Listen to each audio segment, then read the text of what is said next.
Kulfi ice cream ఇంట్లోనే ఈజీగా ఎలా తయారు చేసుకోవాలో ఈ వీడియోలో చూపించబోతున్నాను. నా వీడియో నచ్చినట్లయితే నా ఛానల్ని సబ్స్క్రైబ్ చేసుకోండి.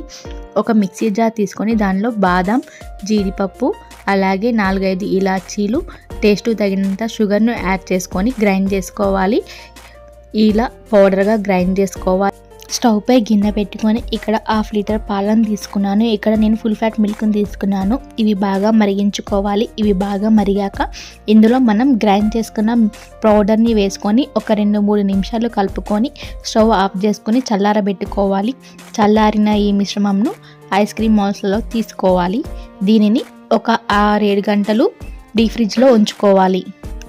అంతే, ఎంతో టేస్టీగా ఉండే ఐస్ క్రీమ్ రెడీ అయిపోయింది. ఫ్రెండ్స్, నా వీడియో మీకు నచ్చినట్లయితే నా ఛానల్ సబ్స్క్రైబ్ చేసుకోండి, లైక్ చేయండి, షేర్ చేయండి. Thank you.